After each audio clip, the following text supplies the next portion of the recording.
Good evening, everybody. Hi, I'm Catherine Hilliard and honored to be the president of the Marin Women's Political Action Committee. And welcome to our endorsement night. This is one of our most interactive events ever. You get to vote, you get to participate, you get to tell what you think about the candidates. And before we begin, I just want you to know that this meeting is being recorded and will be on our mwpac.org website. So it's only fair that you know this. So I want to, sorry? Smile. Smile, you're right. Exactly. All right, so I would like to introduce the members of our endorsement committee who've helped put this evening on and have worked really hard. And so I would start with our endorsement chair, Michelle Barney.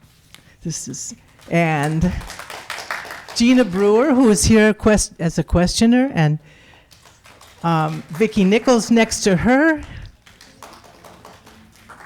And is this? Tosa Fullerton. Okay, Atosa, thank you. Atosa Fullerton, thank you very much. Okay.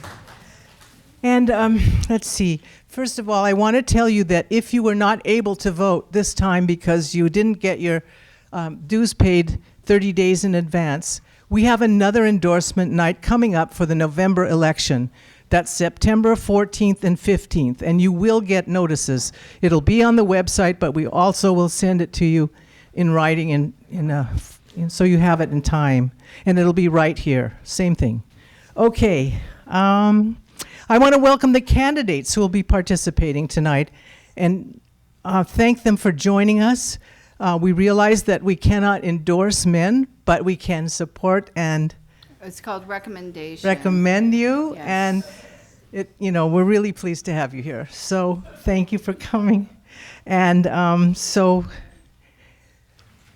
we'll be hearing from your ballot. If you don't have one, we'll announce this again. But your ballot is the order in which we are all going to see candidates. So we're going to start with the assembly, and then the supervisors, and then towns, and then superintendent for public instruction here. So that will be the order. All right, so we have tonight California Assembly candidates, Marin County Supervisor from District 1, Marin County Supervisors from District 5, Ross Town Council, and the Marin County Superintendent of Public Instruction. And we'll be calling on the candidates for each of the races to come up to the podium, or dais as we call it here, and we'll be giving you opening remarks and then chances for us to ask you questions. But to get the real detailed explanation on how tonight will go, I'm going to turn it over to our endorsement committee chair, Michelle Barney. Okay. Thank you. Okay, so the format for the evening will be one in which each candidate will have 2 minutes to give an introductory statement, a little snapshot about themselves while they're running, a little background and all of that, so you guys get a snapshot. Followed by questions from our panelists. We have a list of questions, but we also encourage our audience members to ask questions as well. And the people who will be taking, we have question cards. We have Greg Brockbank with question cards. If you need a pencil, we have that. Julia Reinhardt on this side of the room. Just raise your hand and they'll pass you down a question card and a pencil if you need it. And they will pass those question cards up to our panelists and they will ask those questions as well. Please remember, we don't target a specific candidate. The questions have to be put in such a way that everybody can answer the question. So if you do that, I just wanted to remind you of that. And let me see, sorry. Members of the audience, sorry.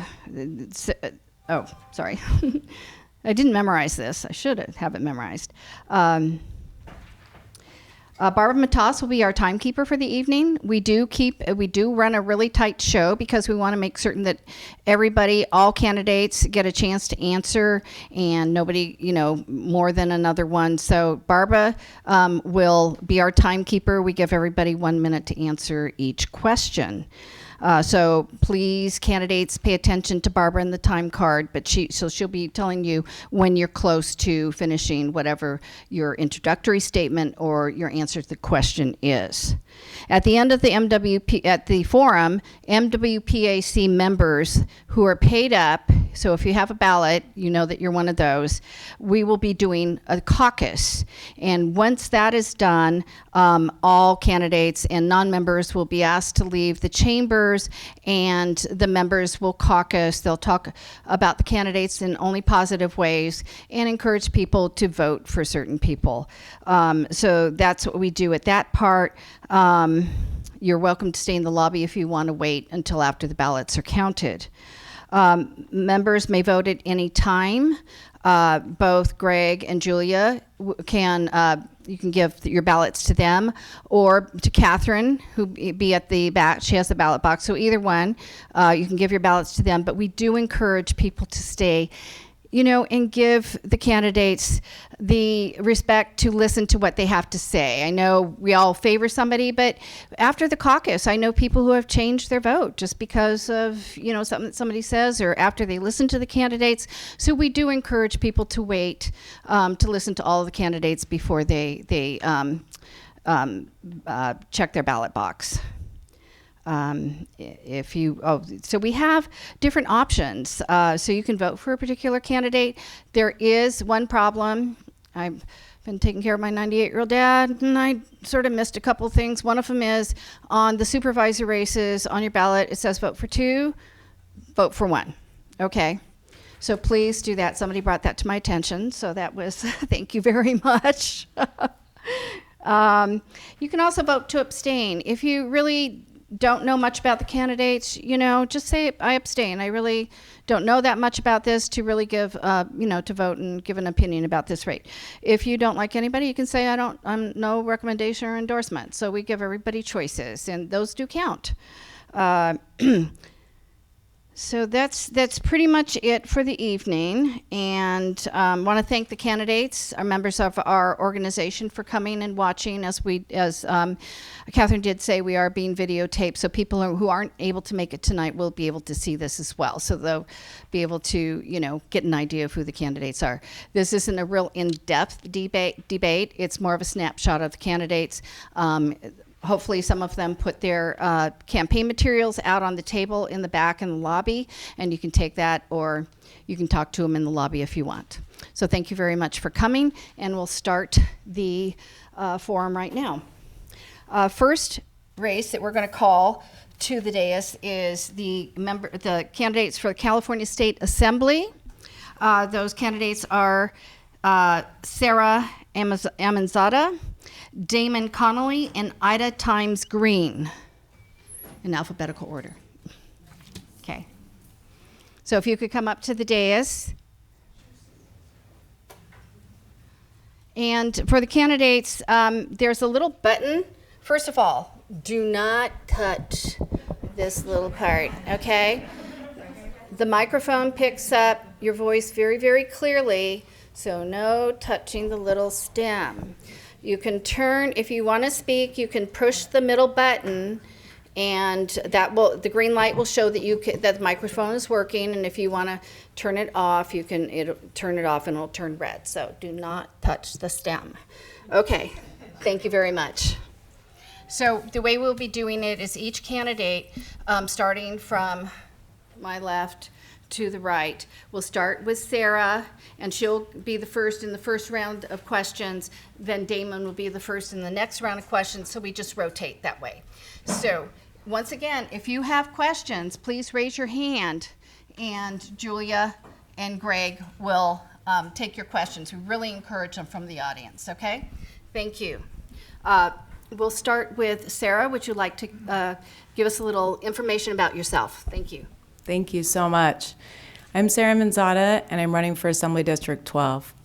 I'm honored to be here, and I'm standing on the shoulders of the women in this room who have served in local office, who have organized in the Marin Women's Political Action Committee. I'm deeply honored to be here, and it is based on the work that you've been doing locally for years that I even have the privilege to sit in this seat. I'm running because I believe that our next assembly person must have a vision and a plan, as well as the expertise to address the climate crisis, to address wildfire risks, to address drought and water scarcity. We must be able to address the vast majority of issues that affect this district and working families, but we cannot have an assembly person in this day and age who is not qualified and ready on day one to start leading on climate action. That is why I'm running. I am running a highly viable campaign and have built a broad coalition of political support that includes labor organizations, environmental organizations, and 25 state legislators who would be my future colleagues. These folks know me as a tough but principled negotiator. I have served as a California Coastal Commissioner for 6 years, and I'm the only candidate who has served as a statewide office holder. I have the expertise to bridge local community needs into effective statewide actions and can be a tough negotiator on our community's behalf in Sacramento. And importantly for this group, I would be the first woman to represent this area in 20 years. As I think you'll find in the debate tonight, many of us share views on key issues such as homelessness and housing, healthcare for all, mental health, and education. But what will distinguish us is our courage, our effectiveness in Sacramento, and how well we reflect this district. We cannot continue to solely have white men represent us at the state and federal level. So I ask for your endorsement tonight to start a new chapter for this district. Thank you. Thank you, Sarah. Damon. Good evening, everyone, and really want to thank Marin Women's PAC for hosting and for the opportunity to be with you here this evening. I appreciate the chance to talk about my campaign, the issues that... Damon, microphone. We're the videographer. Okay. Yeah. Can I start over? Sorry about that, everyone. And you would think, since I spent years and years in this chamber, I would know that the green light is when it's on. So again, I wanted to start by saying good evening. Thank you to the Marin Women's PAC for hosting, for the opportunity to be with all of you this evening. I appreciate the chance to talk about the issues facing our communities and about why I'm running for state assembly. I'm really proud to be a longtime member of this organization and to share values around supporting and helping to elect strong women candidates to political office. I want to continue to be an ally, and I'm very appreciative of being here tonight with both Sarah and Ida and other office seekers, including Mary Sackett, who I've had the privilege of working with over the past 5 years.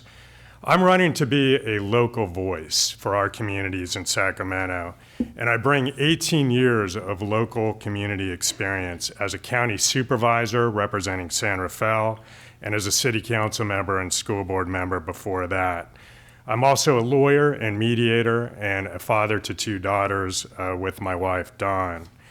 We're facing a pivotal moment in the North Bay, reimagining how we work, transportation and housing, and the deep desire we share around climate action, strong education, race and gender equity, and an economy and society that works for everyone.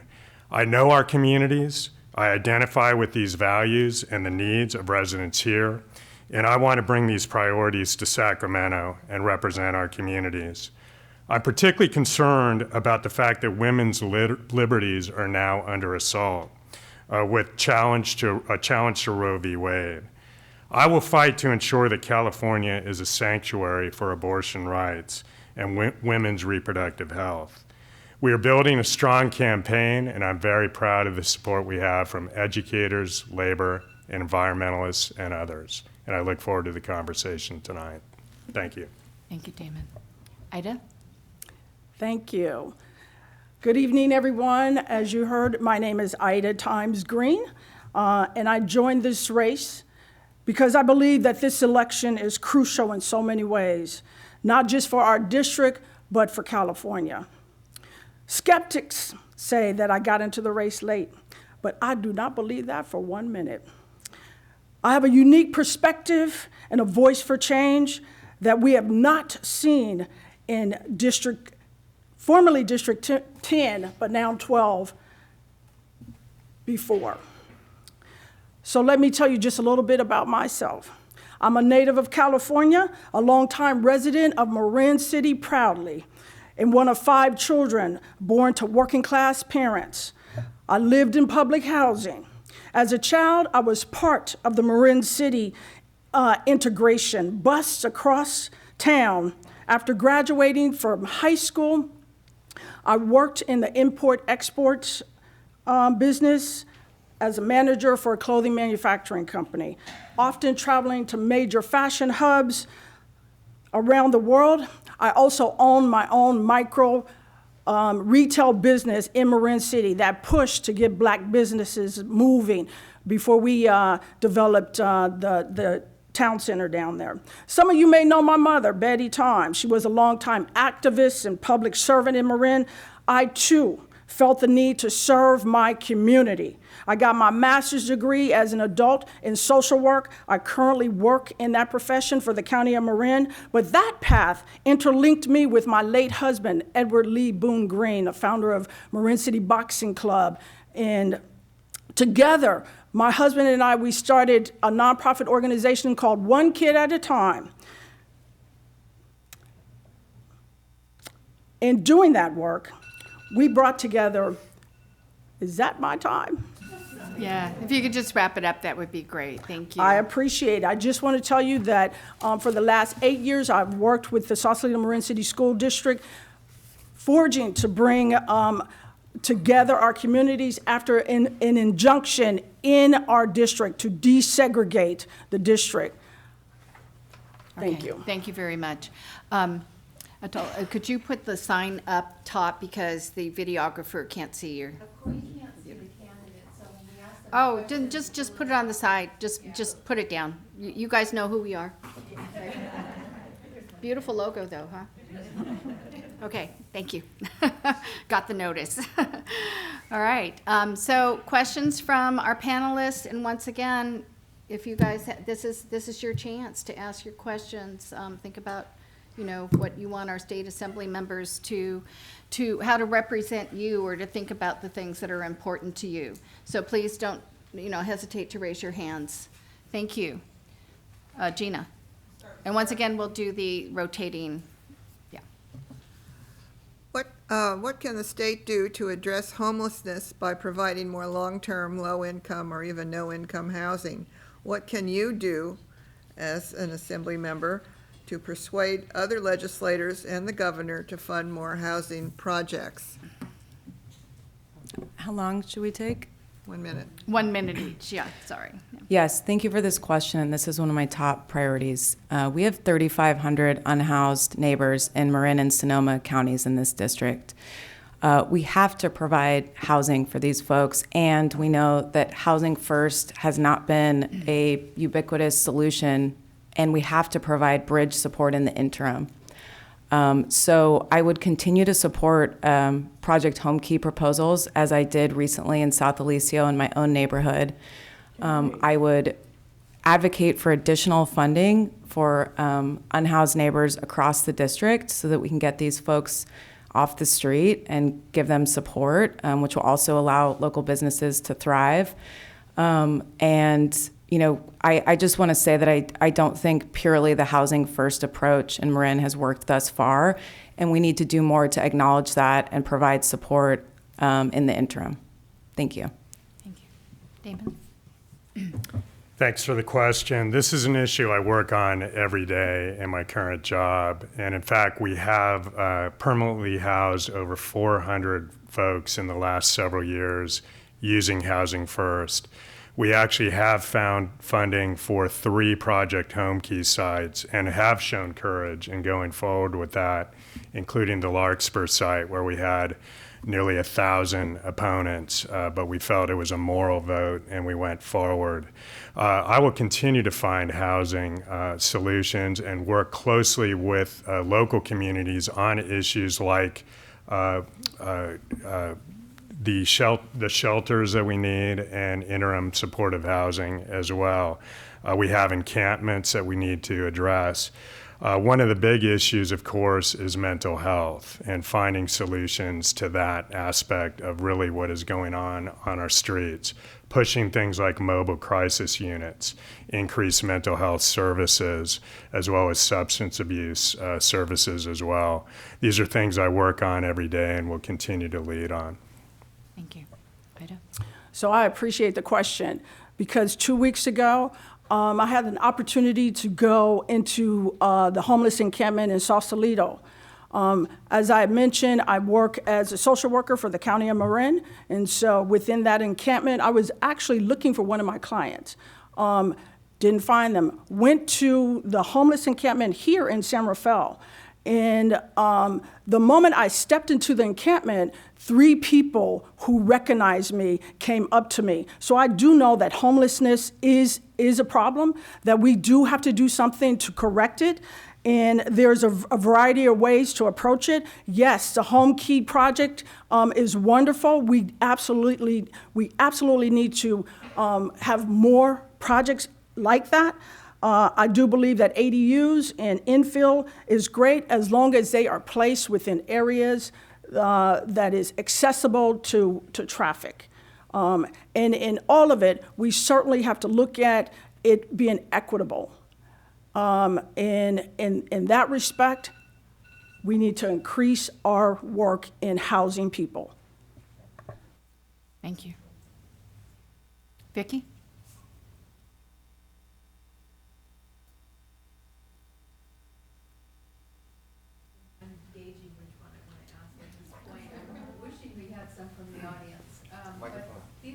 Microphone, Vicki. Vicki, microphone. Thank you. Okay, I'll go ahead and ask this, and we'll have maybe more time for other ones. As a member of the Assembly, how would you go about getting support to legislate state funding to accelerate some of the necessary steps addressing climate change? And I think we start with Damon. Damon. Yes, thank you. This is indeed the challenge of our time. It's an existential threat to our communities. We're seeing it with increased wildfires, a year-round fire season right now, drought, and other threats. It's something that is my top priority, and one of the reasons I even sought public office in the first place. California has made a good effort to date, but we need to do much more, and we need to accelerate efforts to get off of fossil fuels as quickly as possible, to vastly increase the allocation from our budget to things like transition to electric vehicles. I'd like to see us go to 100% zero-emission vehicles by 2030, which is faster than currently being scheduled. I think this district needs to elect someone who will truly lead on this issue. We're seeing the impacts of flooding right now as well, so providing natural systems toward infrastructure as well. So a number of different solutions, and I look forward to leading on this issue. Thank you. That is a great question, because when we begin to talk about climate change and how we address it, I think we need to be inclusive of faces that look like mine that are at the table. Too often are there solutions and suggestions, but we often forget faces that look a lot like mine. And yes, thank you, you are right. We do need to lessen our dependence on fossil fuels. I really believe that the state needs to have more funding, put the money behind the mouth. Let's have some action on it. And that leadership, and to make it a reality. We need to look at all of funding options, and I am more than ready to push that envelope. Thank you. Thank you for this question. The question about how to accelerate decarbonization efforts is my life's work and the reason I'm running for this seat. Just last year, I successfully negotiated $30 million in the governor's budget for local coastal planning to address rising sea levels. So this is something, advocating for significant funding to transition our infrastructure and economy is something that I am an expert at. I believe that we need much more resources for renewable energy. Just last week, I was involved as a coastal commissioner in siting one of the largest offshore wind facilities in the country. But this really needs to come through negotiation with our colleagues in the legislature, with the administration, who can really deliver reforms at a large scale. We need to completely transition our economy, and this will take billions of dollars. So that is how I would approach it. It's something that I have done nearly every day for the past 15 years, is advocate for infrastructure funding. Thank you. Good evening, and thank you so much for this bold step of running for assembly, and thanks to all the women for leaning in and running for office. Keep doing it, no matter what happens in this election. So I'm going a little off script with my own question, and we'll be including also a question from the audience. There's a learning curve in the assembly, and so my question is what you're going to do or have done in order to make sure that you can hit the ground running right when you get there, authoring bills and taking action, and also what will you do to build coalition in the legislature? So am I starting on that Yes, question? I know. Thank you. Well, I'm gonna start by having my Nike shoes on, so we can get it moving, with no pun intended. So this is going to be a space that will be new for any of the three or four of us that go in on day one. And so for myself, it will be what I feel is the most fundamental thing to do in building relationships, and that is to build trust. To build trust, to look at those who are like-minded. So assembly bills are gonna come and go. Those numbers change a lot. It's the work that goes behind it. How much effort are you gonna put into it? How true are your values gonna come out in it? That's the work that I'm going to do. That is what my commitment will be when I hit Sacramento and beyond. All right. I disagree with Ida, and I'm going to say I'm going to wear Adidas shoes. But this I really appreciate this question. And a lot of people actually have asked, why are you running for assembly versus city council or county supervisor? And the reason is because that is the place where I can make the most difference, and that is the place I'm the most qualified to serve. I've been working in the legislature as an advocate, passing bills, negotiating budgets for 15 years. And I've earned the endorsement of 25 state legislators who would be my future colleagues who know me as a tough but principled broker. So that, I think, is essential to being able to advocate on day one. And I'm not even waiting till I'm in Sacramento to start to advocate on behalf of Marin. I'm already making my positions known on things like healthcare for all with those who have endorsed me. I sat down with the Speaker of Assembly 5 weeks into my campaign and let him know that I intend to start a climate caucus. And I have been recruiting members for that caucus and letting them know my priorities ever since then. So I feel I'm fully ready. I'm comfortable and operational in the building, and I just need you to send me there. Thank you. It's going to be a combination of bold leadership, being able to work with others, and staying in close touch with the community. One of my proudest accomplishments was actually being a co-founder of Marin Clean Energy, which many of you may be familiar with, and ultimately helped to start Sonoma Clean Power as well. It was long odds. We were taking on PG&E in a $50 million campaign against it. We worked up and down the state to defeat that initiative, get it established here, and now it's a statewide movement. It wasn't by accident. We worked closely with legislators in Sacramento to advance positive legislation for it, as well as to defeat legislation against it. It was building those relationships. It was actually working with activists locally, having the ability to persuade and stick with something. That's what you need in Sacramento. Even though there's a Democratic supermajority right now, you actually have legislators up there taking oil and fossil fuel money. You're going to know where I stand on issues, and I'm going to be working for you.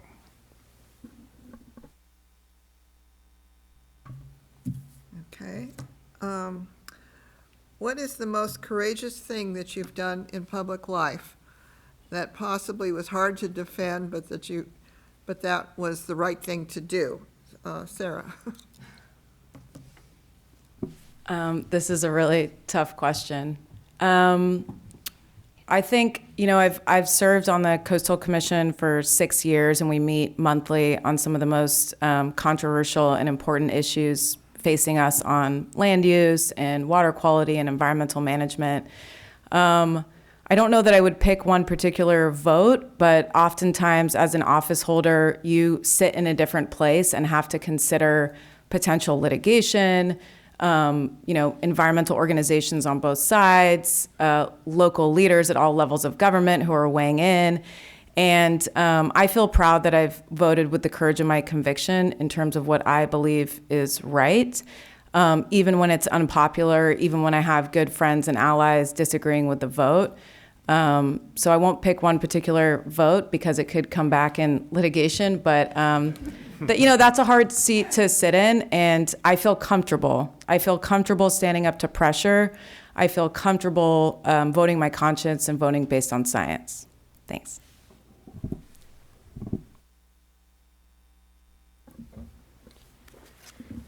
I would just elaborate on the example I gave. It really was a situation where even within Marin, there were a number of communities that thought this was just too risky of a program, that there were fiscal risks and uncertainties around folks' power and energy.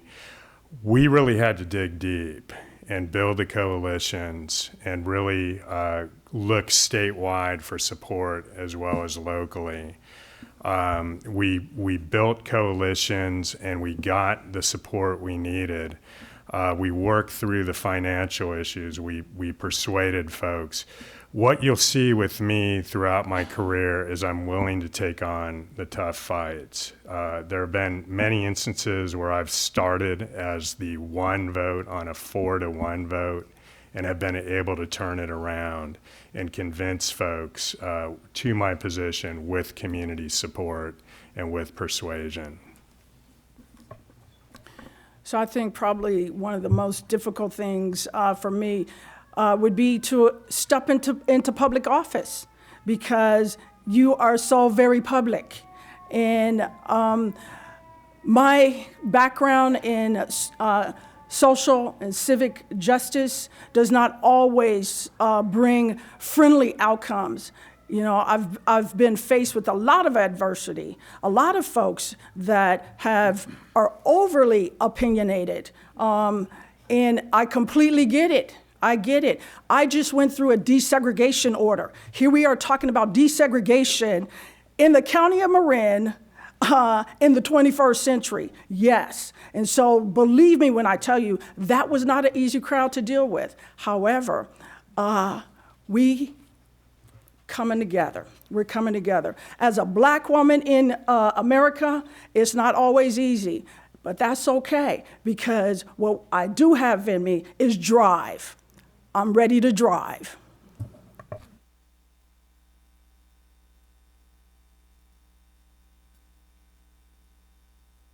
I think we do, yes. Someone in the audience asked, what would you do to solve the child care crisis? And I suppose you can answer the threshold question as to whether you believe there is a child care crisis. There is a child care crisis, and it's affecting families, it's affecting women disproportionately as well. We need to fund child care services that are high quality. One thing that I'm very happy that is going forward is universal pre-K. It is going to give families a number of different options.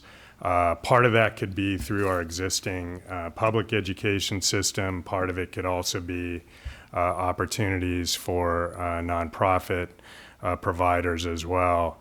It's something I believe in. I think it ties into a broader set of issues facing our families and women, including unequal pay for equal work, which needs to obviously be addressed. Family leave needs to be paid. to give people the flexibility. And I think childcare is absolutely a part of the issue. You know, many years ago, there was a program in our community called the Inez Bailey Child Care Center. And Inez was open to working families who had very small children, infants. She started with infants.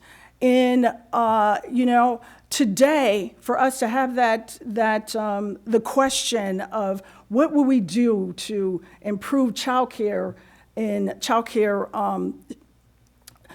to make it accessible for families is just a crime, quite frankly.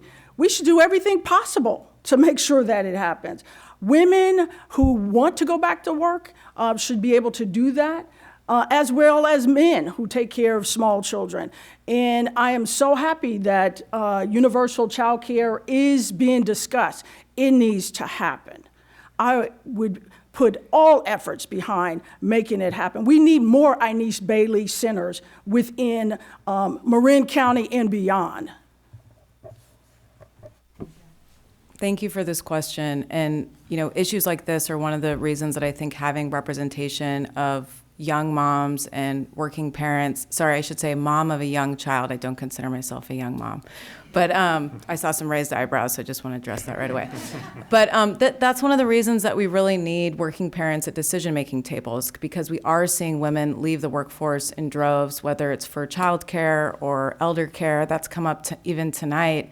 We absolutely need more support, and I'm proud to be endorsed by Working Families Party and United Domestic Workers, who are really looking at this issue and ensuring that childcare jobs are good-paying jobs, that we get more support from the state, given our historic surplus, and that we really make it possible for women and men to work if they choose to have longer leaves when a new child comes into the family, and to not only survive, but to really thrive. So this is a top priority for me, and thank you for the question.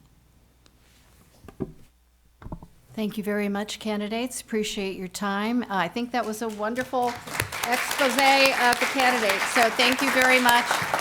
Ida, all three of my kids went to Inez Bailey. My husband was a teacher. My husband was a teacher at MLK. Oh, absolutely. You look fabulous. Okay, next race that we'll be calling up to the dais is the Marin County Supervisor District, Gina Daly and Mary Sackett. And as I mentioned before, please vote for one, even though the ballot said two. I wish we could vote for more, but it's the way that we vote in this county.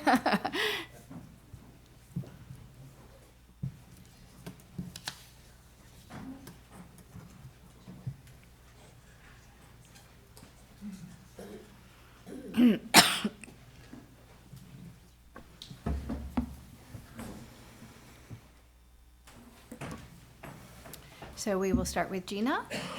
Introduce yourself, please. And remember, don't touch the stem. I will try not to touch the stem.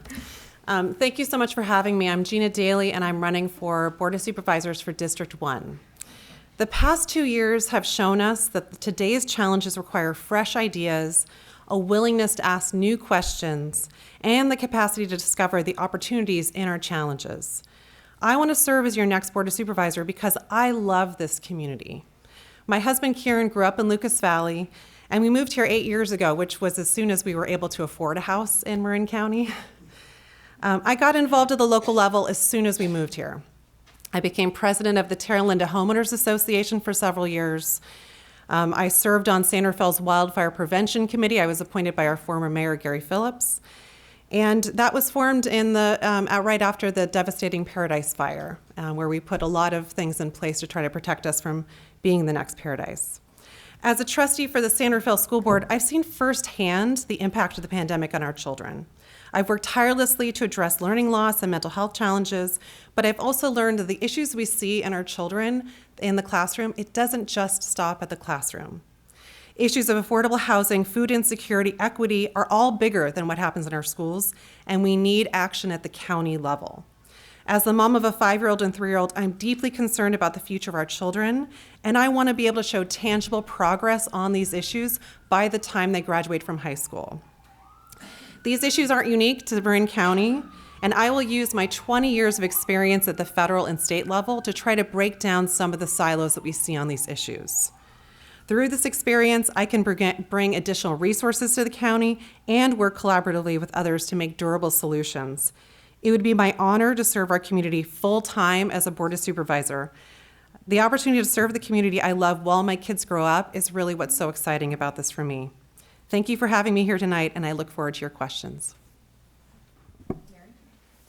Good evening. My name's Mary Sackett, and it's my honor to be here. Thank you all for the opportunity, and I am honored that my husband and my daughter are here.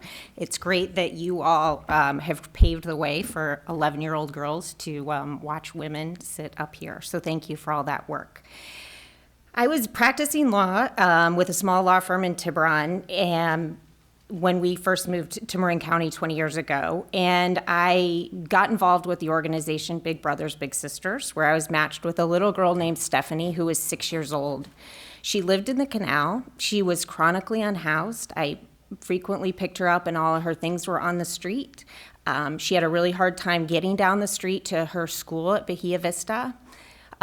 She was food insecure, and I was matched with Stephanie for over a decade, and that really changed my view of this community from the inside. It also changed my trajectory. I gave up my practice of law 5 years ago to work for our current supervisor, Damon Connolly, who I'm hoping to succeed. Working in the current supervisor's office puts me in the field with District 1 residents every single day. I'm talking to residents. I'm dealing with the glamorous things and the unglamorous things. Pump stations, flooding, cracked sidewalks, trees, lots of trees.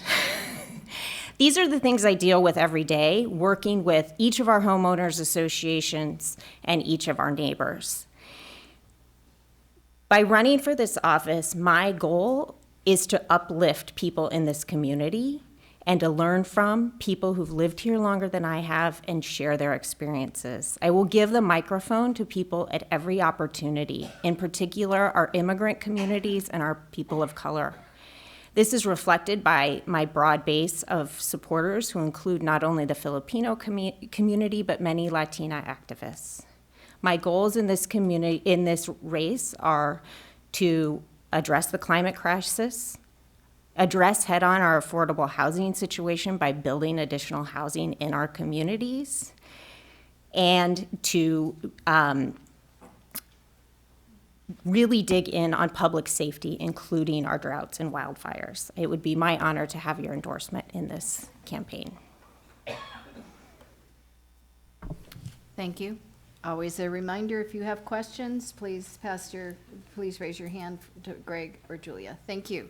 Always welcome the questions from the audience. I think we all agree. Microphone. Sorry. I'll have a hard time with that. I think that we all agree about the key concerns of the county: homelessness, climate change, drought, fire prevention, healthcare, traffic. What have you observed about how the Board of Supervisors operates? How effective are the members? And what specific areas of concern do you have? Gina. Me first? Okay. Thanks for the question. You know, really what I've heard a lot in my conversations with the community is that there's a lot that the board is doing really well. We are a leader on a lot of climate change issues, but I think the perspective that I bring is really a breadth of experience. So I am the only current elected official who's running, and I think that experience as an executive to be able to hit the ground running day one is really important. But I also, at UC Berkeley, I have connections. I'm their federal lobbyist. I work with researchers that are the top minds on climate change policy, fire, sea level rise, transportation, and I have a huge network that I can call upon to get some new ideas in the county. Because as much as we need Marin solutions, we also need to be looking regionally, nationally, and frankly internationally at what we can be doing on some of these issues. And so that's the perspective that I'm hoping to bring to this role. Thank you. So something we heard about earlier this evening is the Project Home Key sites, and I commend our current Board of Supervisors for approving the project on South Alicio. It was fraught, very contentious, and very much opposed, and yet they had the courage to stand up and approve that project because it was the right thing to do as we continually talk about homelessness, and it has to be built somewhere.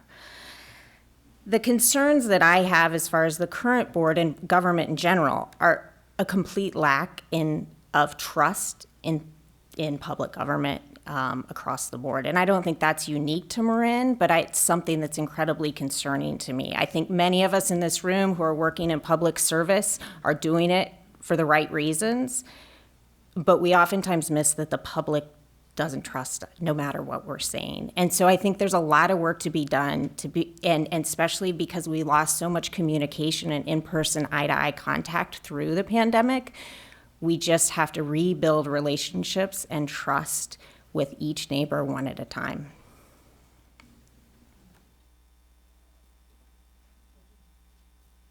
Okay, this will go to Mary first.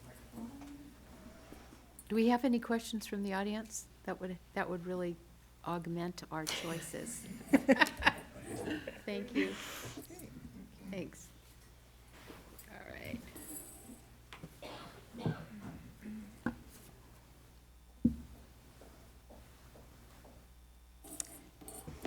Okay, here's one regarding our housing and the need for housing.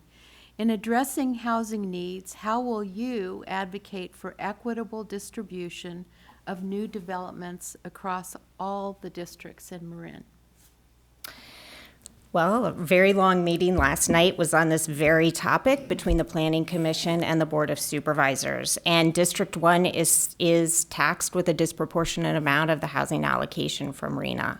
And it's unfortunate. And we see lots of slides and we see lots of illustrations that show that in fact District 1 has historically built fewer housing units, and so the argument is now District 1 should make up some of that ground.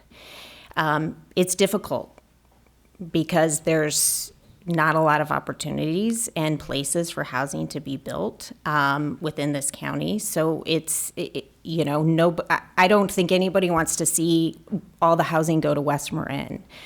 And, this county was developed with the idea of housing should be built along our corridors, our transportation corridors. So it's advocacy and sticking up for District 1 at every opportunity. And it's also recognizing that we have not as much diversity and we have a responsibility to take on additional housing in District 1 as well. Yeah, it's been a long process, and District 1 definitely has more of the sites. And the conversations I've had, mostly with unincorporated residents going door to door, Marinwood, Lucas Valley, there's a lot of fear of what it could be. There's a lot of worry about change. And I think what's really incumbent upon us, because I won't be a Board of Supervisor when the decisions are being made on the housing site, that's up to Mary and Damon as the current people in that position. One of my core values is that we have to have robust public engagement and community outreach.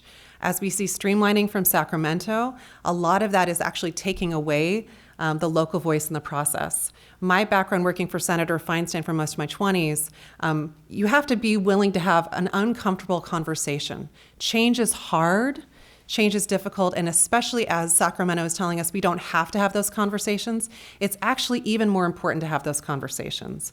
And when I'm talking to residents, they want someone who's going to stick up for them in the process and make sure that their community, as we're having more housing, which we know we need, can definitely be something that they have involvement in as well.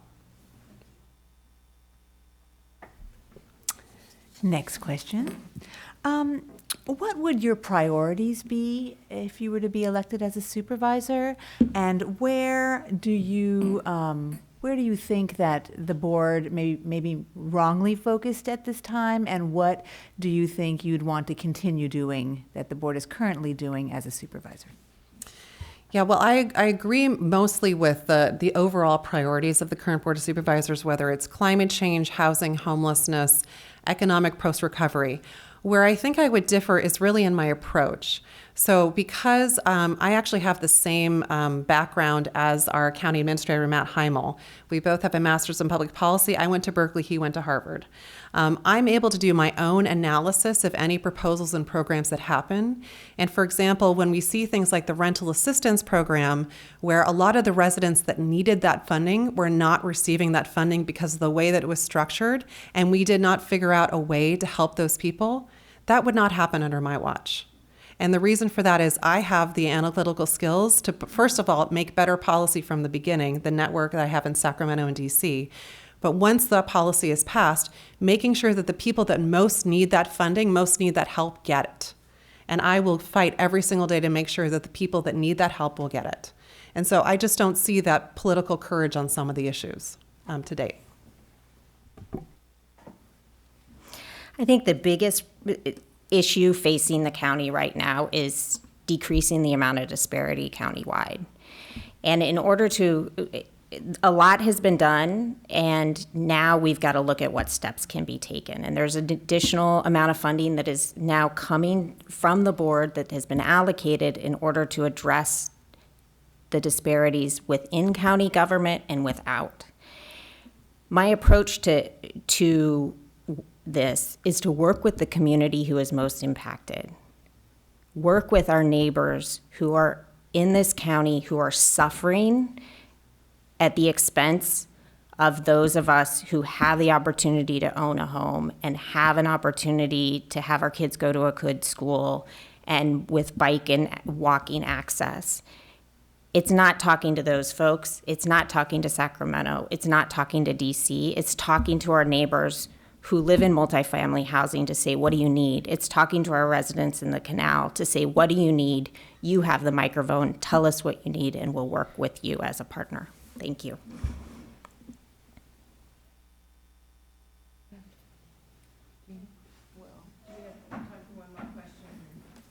I'll ask one. Is that all right? Of course. So this is one. I'm trying. This is, oh, I touched it, sorry. This was from the audience, but it's relevant to Marin County. Due to the high cost of housing in Marin, many of the members of our county are forced to live outside of Marin. Highway 37 is becoming a big issue. It's been a big issue. It's becoming a bigger issue for travel in and out of Marin, both for safety, getting in and out, and for first responders getting in. What do you know about it briefly? And what can you do to improve this transportation issue, and have you engaged at all so far? I think you're first. Okay. Is that right? I think so. Highway 37 is something I work on all the time, and it's an ongoing issue. We've got, we're really talking about some tolling legislation that wouldn't actually impact Segment A, which is the Marin part of the rebuild of Highway 37. So we need to look to make sure that that project is a multimodal approach, that it gives people an opportunity to get out of their cars if they want to. One of the things that I've done at the county level is I created a van pool for folks who live on Highway 37 who come to work at the county.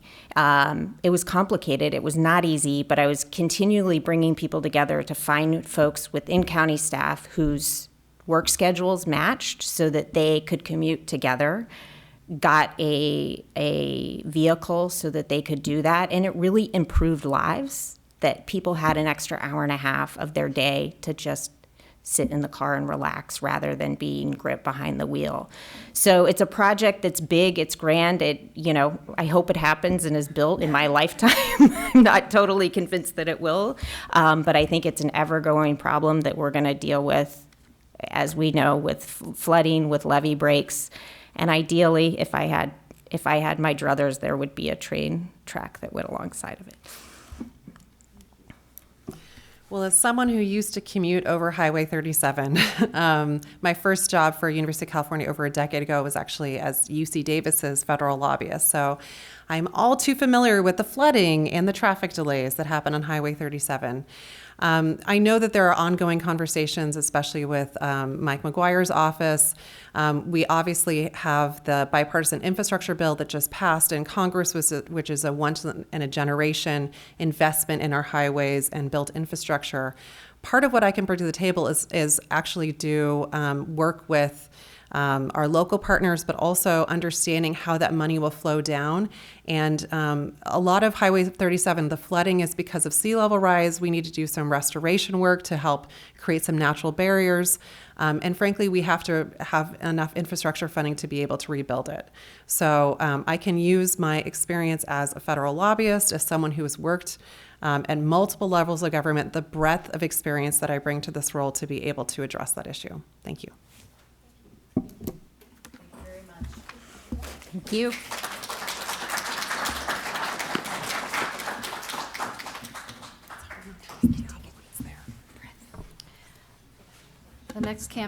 The next race that we'll be covering is Marin County Supervisor District 5.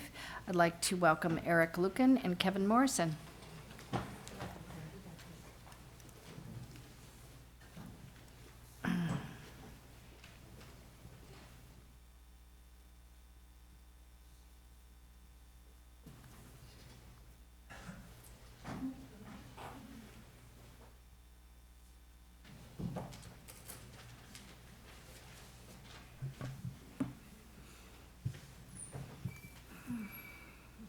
Remember to push the button and don't touch the stem. Okay, Eric, why don't we start with you and introduce yourself and tell us a little bit about yourself. All right, thank you very much. I want to welcome you all tonight. Thank you so much for the Marin Women's Political Action Committee for putting this together, the meet and greet beforehand, and for all the wonderful food. I apologize to my table for eating most of the pot stickers, but it was good to connect with people before the event. For the past 11 years, I've served on the Novato City Council, currently as mayor, and in that time, my passion and commitment to serve in my hometown and my home community has only grown stronger. Now that I'm raising a family of my own, I want to continue to shape Marin County for future generations. Through listening, engaging, and speaking with residents in District 5, I've identified 3 major issues and focus areas that I'm focused on for this campaign. Number 1, resiliency from wildfires, sea level rise, and climate change to ensure our communities are safe and our critical infrastructure is protected. Number 2, recovery for our local economy and small businesses as we come out of the pandemic. And number 3, support for working families, youth, and older adults in disadvantaged communities to make sure they have the services they need to thrive. I'm proud of my accomplishments on the Novato City Council, including leading on affordable housing and increasing the minimum wage. My strong business background and experience managing large budgets, projects, and teams will provide a depth to the current Board of Supervisors. I have a nearly 20-year career in marketing. Currently have been the Chief Marketing Officer for Mike's Bikes, headquartered in Novato for the past 7 years. I have the right experience and the skill set to lead. I'm encouraged to have the support of my entire Novato City Council. All 4 of my colleagues on the Novato City Council have endorsed my campaign, including the Marin County Democratic Party. I've been recommended by the Marin Women's Political Action Committee in the past for my city council races, and I'd be honored to have your recommendation again. Thank you. Thank you, Kevin.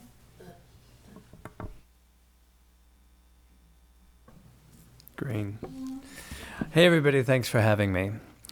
I'm going to start by telling you what I am not. I am not a conventional politician. I have not spent years currying favor with special interests or advocating for the needs of those groups. I have not advocated for fossil fuels or diesel transportation or criminalizing the homeless. I have not voted to enrich myself as a City Hall politician, nor have I been investigated for corruption by the state of California and not exonerated. What I have done in life is live as an ally, a progressive Democrat, and a patriot. As an ally, I empathize with those who have not had the opportunities I have had. On their behalf, I work to bring equity into the world. As a progressive Democrat, I believe in our ability, you here, us together to create bold and courageous visions for a better future world. And as a patriot, and as old-fashioned as that sounds, I believe in the goodness of America and the principles for which we stand. My activism and my integrity are why when Supervisor Judy Arnold needed a climate resolution for Marin County, she turned to me to write a first draft. It's why I show up at rallies and actions for women's rights, for bodily autonomy, to vote, to earn equitable pay. And it's why I will close here with words from an ancient culture, never more relevant than today. A society grows great when people plant trees, knowing they will never sit in their shade.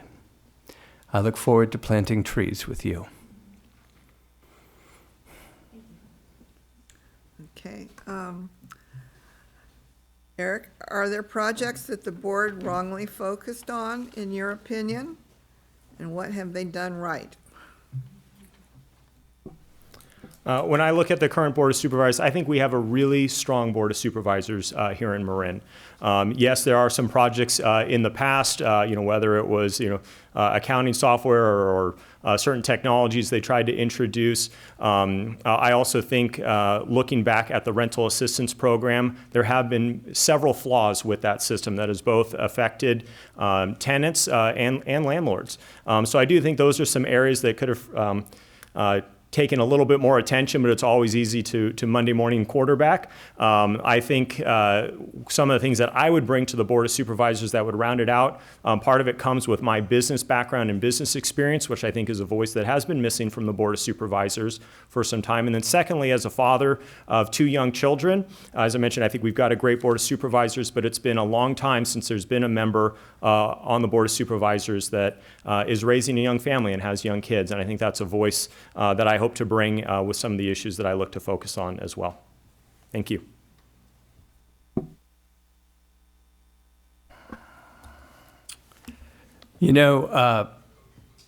People joke that a politician's job is to spend your money. And it's true. It's also true that with additional monies from the federal government and from the state government, over the past couple of years, going into 3, the Board of Supervisors has spent about $2 billion of your money. And most people, while they are proud of Marin and happy with their lives, are not necessarily finding themselves in a better place today than they were 2 years ago, 5 years ago, 10 years ago. And they don't know where their money has gone. So one thing I would change across the board with the Board of Supervisors is transparency, accountability, knowing where things are going and reallocating priorities to reflect our values.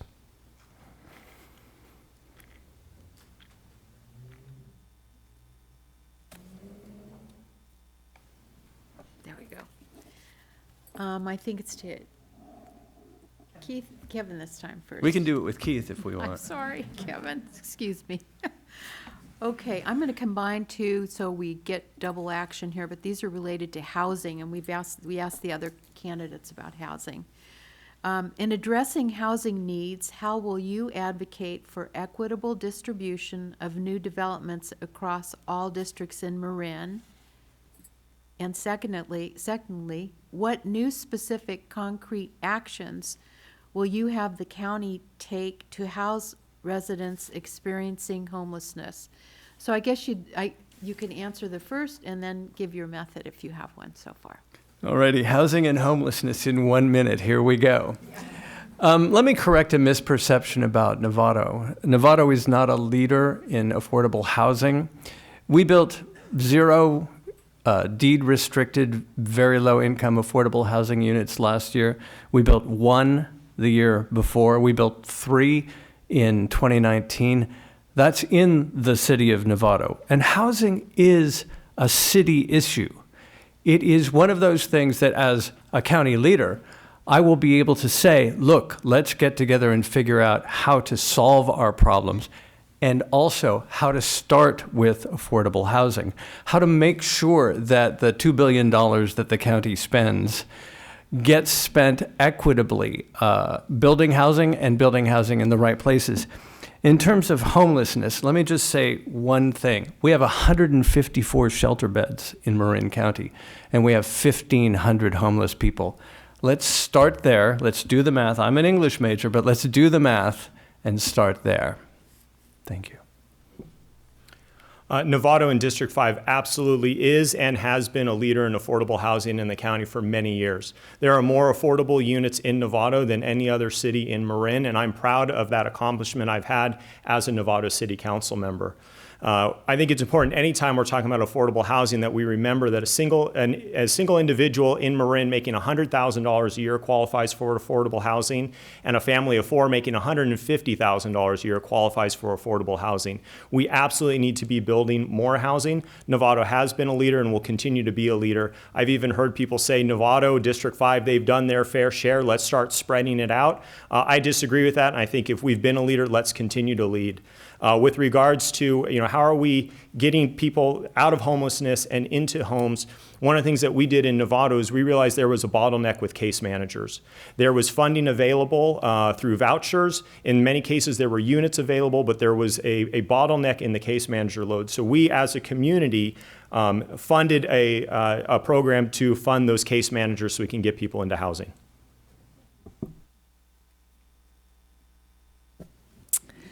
So the next question is regarding the issue of our the drought in our community. There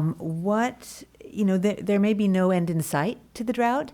What, in your opinion, is the way to best address it, and what power as a supervisor would you have to address it? Yeah. I think it's really done in two parts. I think it's done in conservation, and I think it's done in additional infrastructure. There is so much more we could be doing on the conservation front down at the individual home. And I think that it's important not to just rely on the water districts to be the ones that are getting that message out, but I think that all elected officials, with the issue that we are facing, to get that word out to our community so that every individual homeowner is reducing their gallons per home on a daily basis, that we're promoting conservation, that we're encouraging residents to take a look at their automatic meter readers, to be able to look at that information online so that they can address leaks, so that they can watch their irrigation usage. We could do more to conserve. Secondly, we need to enhance our infrastructure. As climate change is impacting our weather and we are hit with fewer but more severe storms, we need to be able to capture that rain. And currently our infrastructure is not designed to do that when we have these severe storms. So I'll be looking to partner with water districts across the county so that we can bring our infrastructure up to where we need to be to capture all of those rains during the severe weather events. One of the things that has gone amiss in county government lately is the notion that we can't supervise as the Board of Supervisors. That's not the truth. We've seen the problem with the Sheriff's Department, and we hear from the Board of Supervisors that they can't oversee the sheriff. Untrue. When we talk about water, and people say, well, that's the Water Board. The Board of Supervisors can't oversee that. Not true. The Board of Supervisors is empowered by the state of California and by the county itself to oversee all aspects of government inside of our state, inside of our county. The fact is we do almost zero stormwater capture. Why? Let's demand that the districts do more for that. When Mr. Luken talks about doing more at home, absolutely, we should. But what are the solutions? Let's talk about dual metering so that people who don't use a lot of outside water but need their inside water get it and pay appropriately. Thank you. One more question? Okay. What one thing, let's see what this says. I need my glasses.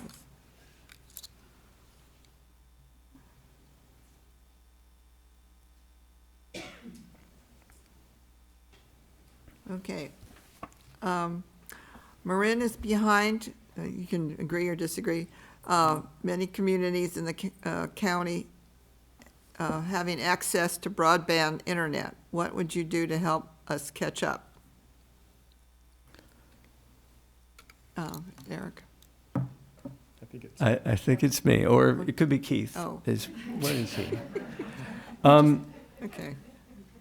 So broadband is a symptom more generally about the inequity between the haves and the have-nots in Marin. We have all read the headlines. We have heard in debates here about the inequity between people in Marin who are in marginalized communities, low-income communities, and those who are not. When we talk about it, for the most part, it's people who look like me, who are walking around in white skin and have the privilege and oftentimes the pocketbook that goes with that in Marin County, asking for, what can we do? And the answer is we need to step aside and let the leaders from communities in Marin City, in the Canal, in downtown Novato, where I live, where we are a majority-minority district. And people don't talk about that, in part because we are overlooked in the same way that Marin City and the Canal are overlooked. So let's let them lead on that issue. It's critical that everyone has access to broadband access and internet. I think that was ever so more clear when the pandemic hit and families and young people were having to do schooling from home and via Zoom and not having that access. It ties into the fact that when you look at the inequity that exists here in Marin, we are the second most racially inequitable counties in the entire state. And broadband is one of the ways that we start to close that gap. It's just one of many ways that we need to start to close that gap. I think the way that we do it, the technology is there, it's a funding question. The county of Marin, and also like most cities, we're at a point right now where many cities and the county have a lot of one-time funds, but they're lacking on the ongoing funds. And I think when you look at what are the best places to spend these one-time funds, something like broadband is a place where we can make an investment. It has a very small ongoing cost, but you can make a big impact. And I think we could work with the county and all of the jurisdictions to expand broadband access to everyone in our county using those one-time funds.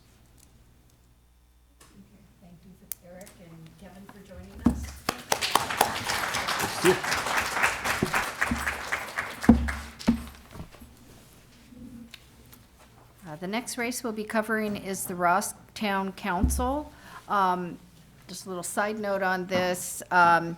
We have one gentleman, Nick Cox, joining us. There were two other candidates that were running for office, but they chose not to seek our endorsement. So you may vote for Nick, even though there were female candidates, they chose not to seek our endorsement.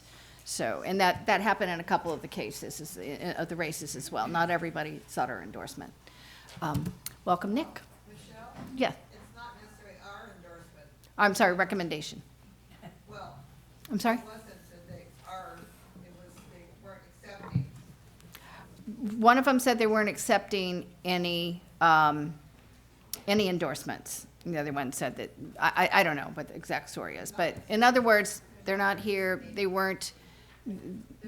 not seeking our endorsement. Okay, thank you. Thank you for clarifying that. Yes. Thank you. Okay. Yes, welcome, Nick. My name's Nick Cox. I'm running for Ross Town Council. I am honored, excited, a little bit nervous to be here seeking your recommendation. I find it particularly significant that this, my first ever official event for my first run for public office, is with this group. My political involvement was inspired by an amazing woman, one of the most important role models in my life, my cousin Stina Cox. Stina was a key member of the staff for UN Ambassador Samantha Power, and before that, she was a top aide for Nancy Pelosi. She encouraged me to apply to the district internship program for the Congresswoman's office, where I had the privilege of serving during her initial tenure as the first ever woman Speaker of the House of Representatives. Later on, I also had the honor to serve right here on the San Rafael Park and Recreation Commission. Now, I live in Ross with my wife of 6 years and our amazing 7-month-old baby girl. I'm running now because Ross is very special to me. My great-grandparents moved to Ross in the 1920s, and my family has had a consistent presence there for the 90-plus years since. The most important resource in Ross is the amazing people. But the relationship between the town government and the people of the town is in need of improvement. There are challenges to be met, and we must meet them together. I'm uniquely qualified for this challenge because of what I do every day. I manage the development of consulting software for one of the largest law firms in the world. I focus on tools that help employers address pay equity in their organizations and build affirmative action hiring plans. I don't do this by myself. The nature of my work demands collaboration. It demands bringing out the best in those around me, and it demands the ability to run a proper meeting. It's these skills, in combination with my optimism, that I hope to use to solve the pressing problems in Ross. Okay. The population of Ross is around 2,451. The median household income was $102,000 in 2000.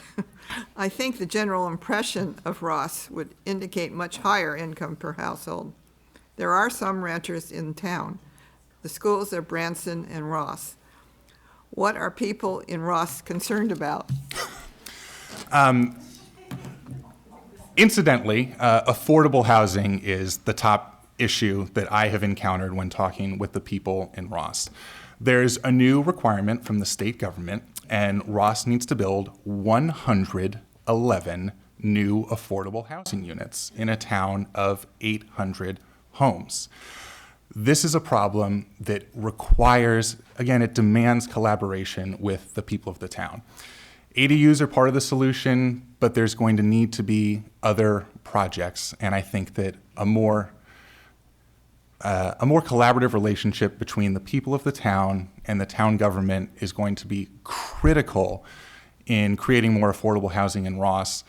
Something that the townspeople have also told me about is just the contentious nature of new building and modifying your house. So I think that that's another aspect of the relationship that needs to be repaired so that we can approach the affordable housing requirement in an equitable way.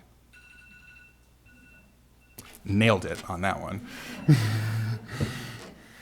Hi, don't be nervous. Oh, It's thank you okay. so much. You're by yourself, that's Appreciate awful. that. Yeah. I want to just follow up on Gina's question a little bit, and I know that in your town, Ross, because of its size, a council person serves as a council member and a planning commissioner. So you've lived there a long time. You've just noted some of the obstacles to housing through the community's sentiments. How do you propose a way to engage them, knowing that we all need to, fulfill our housing requirements? What skills can you bring to the table to help your community?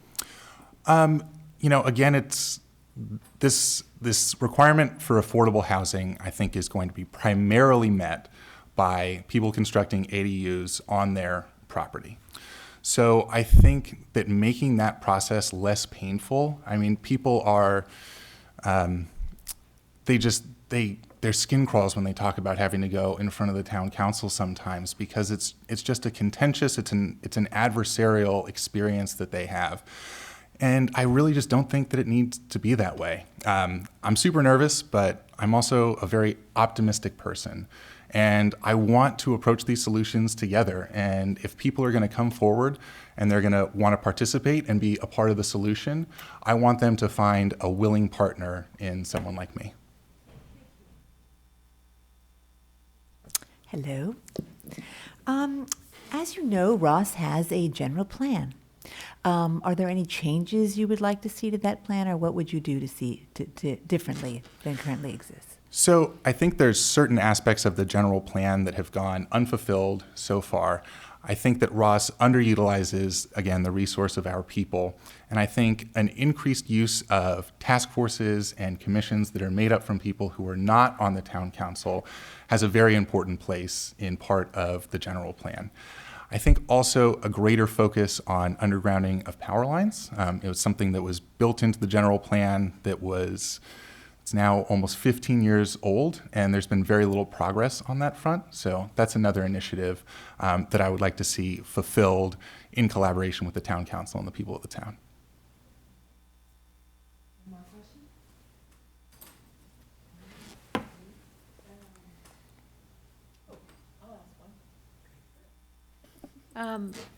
You recently had a controversial issue in your town regarding the expansion of the Branson School campus. Can you just tell us a little bit about if you felt that was a correct decision? And I understand they have some plans going forward to lessen the impact. Do you agree with those mitigations? Mm-hmm. I'm not trying to be vague. Are you familiar? You're familiar with that? Yes. Okay. So full disclosure, my wife works for the Branson School, so I'm intimately familiar with the ins and outs of this particular issue. My personal feeling is that those hearings were far too contentious, far too adversarial. Again, from somewhat of a biased point of view, I do think Branson should be treated as a valuable partner in the community and not an adversary. Branson went above and beyond in terms of putting together a multifaceted, multi-year plan for traffic mitigation in order to reach a student count that's in parity with some of the other, comparable schools in the area. So yes, I think it was a correct decision to allow Branson to expand, and I believe Branson came at it with a very positive attitude in terms of finding a solution to the issues that the town council had brought to them. Thank you. Mm-hmm. Thank you very much, Nick, for joining us. Thank you, everyone.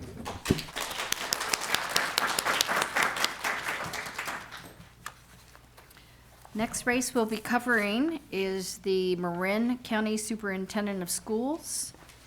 Candidates are John Carroll and Michelle Cernich Hodge. Sorry, I hope I didn't butcher your name.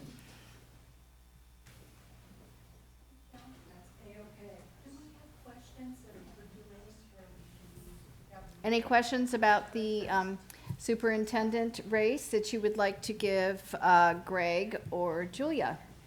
Thank you. Raise your hand.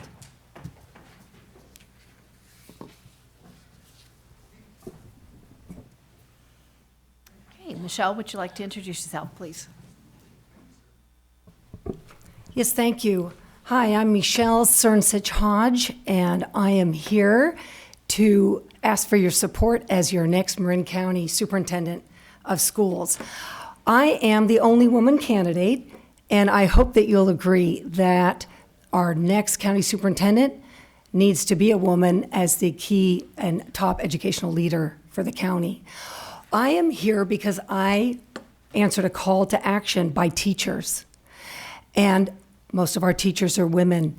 They are joined by classified folk as well as association leaders. I'm blessed to have the representation and endorsement of the North Bay Leadership Council, the California Teachers Association, and the majority of the teacher associations in Marin County. They are looking to me because from my varied experience, boots on the ground of 27 years as a teacher and to trustee, I have shown that I have empathetic listening skills, and I'm very interested in having all parties at the table and leadership at the county level that represents the constituents we serve. I have 3 positions that I'm going to work on when I come into the county office. One is to look at the best of our education moving forward in this era of COVID and to bring that to the fore. Second is to tackle that equity and achievement gap problem by developing a countywide equity initiative. And third, we have declining enrollment with people moving out of our public schools to private schools, and we need to bring those folks back into our community.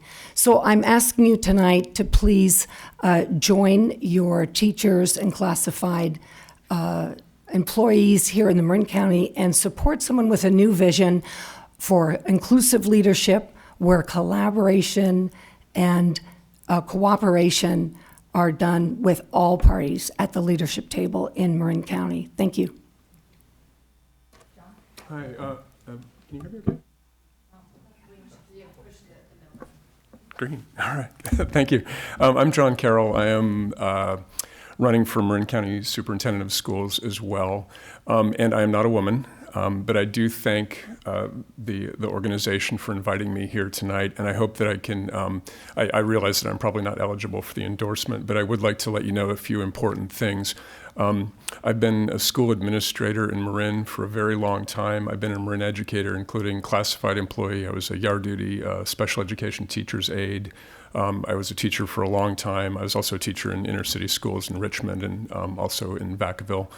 I'm the longest serving superintendent in Marin County. And one thing that I think is very important to recognize is that the County Office of Education is a complex organization with 275 employees, lots of different departments. My experience there is long. I've been on, I can't think of a board or a commission at the county office that I've not been a member of. I've been in the superintendent's group for 8 years. Like I said, I'm the longest serving superintendent. Every single superintendent in the county counts on support from the County Office of Ed, especially from the superintendent. They are all endorsing me. Mary Jane Burke, who said she was not going to endorse anyone, changed her mind when I decided to run and decided that she would endorse me as well. If you look at my website, you can see, I don't have time to list them all, but the number of teachers that I have who are also supporting me, including my wife, who is a strong union member in the Ross School District. Also mentioned that I was a strong union member when I taught in Mill Valley. If you can just take a look at all the names on that, I think you'll see that I have the experience to do the job. This is a job that takes a lot of trust, and having 2 school districts, shared services for 8 years, 10 different trustees with a rotating door. I think that you'll see that I'm a problem solver. I'm somebody who knows how to reach across divides and work with wide groups of people in a really collaborative way, even when we don't necessarily agree with each other. Thanks. Okay. All right. Michelle, what is your philosophy regarding the mental health of students, particularly during the pandemic, but also in general? Have you dealt with students who were suicidal or disturbed using threatening language? My philosophy of mental health is that it is the cornerstone of being able to reach our children. If we do not provide services and supports for children to make them feel safe, available in their mind and ready to learn, then there isn't going to be any learning that goes on in the classroom. I know this because I've spent the majority of my 27 years as an educator working with kids of need, starting with students in White City Elementary who were children of poverty, Paiute Indians, and Hispanic families in Reno, Nevada, and here even at Mary Silvera in the Miller Creek School District as a teacher, and a principal also in the Old Adobe District, where we had a high poverty community. Children of trauma are needing the relationships and connections with their teachers as well as with the County Office of Education. Thank you. Can you repeat that? What? Can you repeat the question? Oh. Sorry. Just want to make sure I got it right. Okay, what is your philosophy regarding the mental health of students, particularly during the pandemic, but also in general? Have you dealt with students who were suicidal or disturbed using threatening language? Yeah, maybe I'll start at the end of that. Yeah, I've had, like I said, a long career in education. As an assistant principal, which I was for 12 years, I dealt with, I was in charge of school discipline for the entire Tamalpais High School District. And student discipline and mental health often go hand in hand. So I had very close relationships with all our counselors. And I know at the county office we have an extremely strong, I think it's a model really nationwide for mental health support. I was just talking to John Lenz, the SELPA director today. We had a tragedy on our campus. I didn't know I had that little time. Yes. Oh, 30 seconds left. Okay, good. Yeah, so Yeah, so my philosophy, working back from that, I've worked with many students who had mental health issues and several who have been suicidal, some very recently that I don't want to tear up about, but yeah, finding placement for students who are having very extreme issues. One thing we have to do is build community. Students need to feel an adult connection, and it's very important that we let parents feel welcomed in the schools as well. Okay, thank you.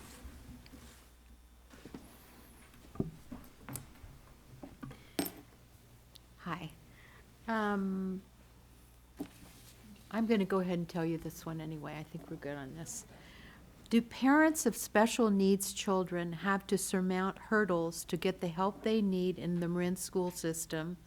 Or is there enough being done now? What works and what could be improved?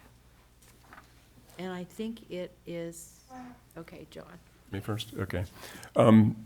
So, yeah, I think there's a natural hurdle that comes just by virtue of being a special needs parent. Usually, when you have a child, the child does not come with an instruction manual, and when a child has challenges, you don't always know that. So it's up to the schools, and the schools have actually a legal obligation to make sure that we do outreach to find kids who need that extra support, and that comes in the variety of challenges that kids have it's a very huge spectrum. There's outreach that needs to happen. I think that Marin County is very good at doing that. There are community organizations like Matrix that I think I frequently refer people to Matrix and have them at the table when we're meeting with new special ed students. I've been at probably 1,000 IEPs in my career, starting as a special ed teacher. So I think that parents need to be walked through that stuff, especially in the beginning of the process. Thank you. So that's a challenging question. As a Marin County Office of Ed Superintendent, we have 17 districts. The answer would be that I would be out there in districts, visible, walking through the schools, talking to the special ed departments to understand what's working and what needs to be improved, as this role requires a county-wide lens, which neither one of us has at this point. But what I do know as an educator, as a teacher, and as a principal of a school where I had the SELPA classes from Sonoma County, is that fundamentally our special ed services in Marin County are excellent. Marin County Office of Ed provides the support, services, and partnerships. It's a huge department where we have our departments all throughout the county. And I think what could be improved, again, is just making sure that we know that our families feel served.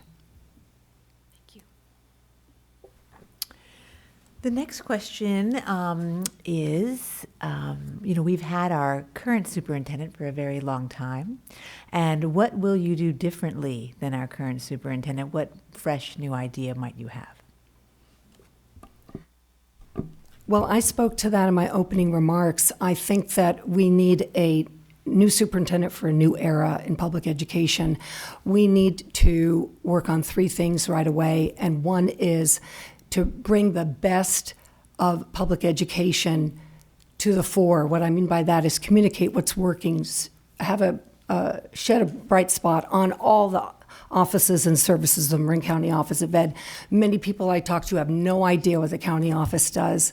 The website needs to show what's working. We need to have a focus on teachers. We need to focus on keeping and retaining teachers. We also need to have a countywide equity initiative. We have so many silos. We're not addressing the achievement gap because we can't get together. We need a county superintendent who has walked in all these shoes and can speak to people and bring them in to solve that problem. And lastly, we have declining enrollment, and we have many families going to private. We need to have a one-on-one and connect with them at the county level and bring them back to public schools. I did want to make a quick statement that one of us does have a lens on special ed. I've been on the operational steering committee of the SELPA for 2 terms, so I'm very versed in what's going on countywide with special ed. That leads me into the answer to that question. One thing that we need to do is we have outstanding special ed services, and we need somebody in that office as a superintendent who knows the people who run special ed and who knows how special ed works. So that's important to maintain that. In terms of doing something different, I think Mary Jane Burke I think she's the best superintendent in the state of California. She's raised the level of visibility of that job way beyond what any other county superintendent has done, as far as I can tell. One thing that she's committed to is racial equity, and I want to make sure that I say racial equity. That's work that we've been doing countywide, but there's been a lot of talk and a lot of training and some action, but the next big thing we need to do is work across districts, all 17 districts, 19 if you count the rurals, to make sure that we get on the same page and start taking action. So, wish I could go on longer.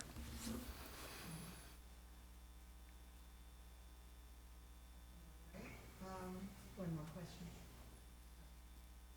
How would you deal with parents who protest content of books or curriculum? Microphone. Oh. Can you turn it on? Sorry. Honestly. Okay. Yeah. How would you deal with parents who protest content of books or curriculum? That's a really good question. I think the first thing I would do is listen very carefully to what that parent had to say and make sure I understand what their objections are. I think so often, my initial response is they're probably protesting something that I disagree about, that I think it's probably good to have that material in there, judging on the nature of how our political discourse in the United States has been. But I think listening to bring people in to try to change hearts and minds is important. Sometimes you're going to find people who are so set in their ways that there's nothing you can do, and you have to you say it is what it is. But was that a stop or a 30-second? 30 seconds. Yeah, but I think in order to get people to be, to enlighten people, schools are about education, it's about learning, and so often people just want to be heard. And if you can listen to them, that's the only way you can really get into their minds and try to change the way they think. But like I said, sometimes there are going to be times where someone just has a view that is so anti-learning or so prejudicial that they just have to be told that that their views aren't going to work that time. So I am here tonight because the teachers asked me to run for Marin County Superintendent of Schools. And one of the reasons they did is that just in cases like this, they have found that public education now is fraught with discord, and often the teacher voice has been left out. Part of my role as a trustee in governance, I think, informs my future work as your superintendent. And that is that you really need to listen to all voices. You need to bring all voices in. I'd have an advisory council. You need to have those divergent voices. I've learned as an educator in trying to increase enrollment in a dying school in Old Adobe is that I had to listen to the ones who were the most difficult to hear, because from then sometimes you can get kernels of information that guide your policy moving forward. So it's about hugging those folks and really listening and understanding. Don't have to be agreed with, but that's what your teachers are looking for in their next leader at the county office. Thank you. Thank you very much for joining us. Thank you both. Thank you. Thank you.